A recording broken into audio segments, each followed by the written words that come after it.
Good morning mga idol. Siyempre, oras na naman ngayon ng tig-ulan, bagyo.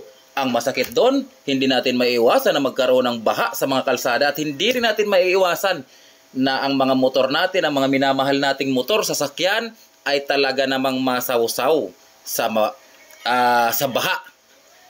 Kahit sabihin nating iiwas tayo, minsan talaga may pagkakataon nga, naku po, talagang mapipilitan, lalong na ito sa mga tropa nating mga mototaxi, sa mga delivery apps. Naku, sigurado yan. Talagang mapapasubo yan. Ano-ano nga ba ang mga dapat gawin kapag nalubugan motor natin sa baha? Siyempre, hindi naman ako eksperto, pero ayon sa aking karanasan, sa sarili ko mismo, ganito yon. Una, kapag nalubog ang ating mga minamahal na motor sa baha, wag ninyo mga idol kalimutan na i-check agad, lalong mga scooters ha. Ang scooters ditong tinutumbok ko kaagad. Kasi yung mga manual, medyo hindi masyadong stress yan sa baha. Di katulad dito sa mga scooters natin, ay talaga namang mapapasobo at mapapahamak. Sabi nga ng mga mekaniko, gastos malala. So ganito, una-una i-check dyan, number 1 mga idol, langis natin. Siyempre, i-check nyo kaagad kasi pag napasukan niya ng tubig, automatically pwedeng masira yung ating mga makina. Yung connecting rod niyan, dahil sobrang init yun galing sa biyahe, bigla-biglang mapasukan ng tubig na ang makina, pwede siyang mabingkong ang connecting rod, gastos malala. At syempre, ang ating mga barbula, agad-agad pwedeng mabingkong kapag natubigan na sobrang init niya, nagbabaga. Syempre, nasa biyahe. Yun ang mga dapat natin i-check, yung langis ng ating makina.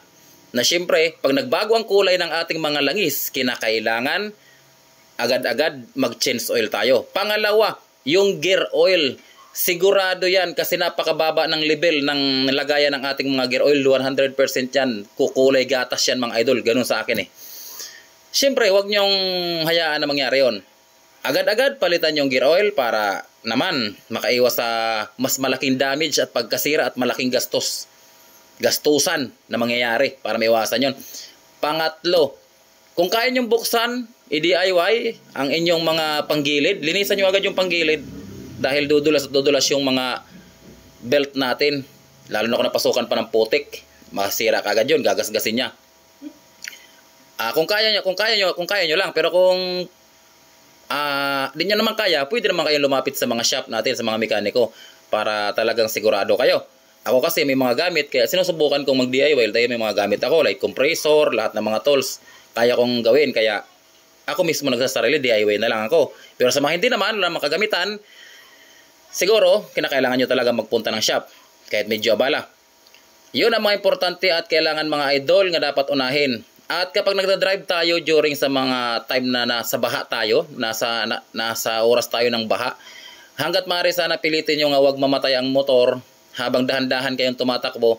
Kasi once nga namatay siya nga nandun sa gitna ka ng baha, ng tubig baha, at inaabot yung tambutso ng ating mga motor, pag namatay ang makina niyan, agad-agad siya hihigop ng tubig, dediretso ng makina. So automatically, hindi man siya napasukan ng tubig dahil ang makina mo may leak, pero doon sa paghigop niya ng tubig ng pipe mo, 100% magkakaroon ng laman na tubig ang ating mga makina. At doon siyempre mag-uumpisa ang pagkasira niyan kapag di naagapan. So yun lang mga idol, ang ating mga importante na kailangan maging alerto tayo doon at asikasuhin sa ating mga minamahal na motor. Mag-ingat tayo palagi. Madulas ang kalsada, maulan at baha. Yun lang po. Good luck. Peace out.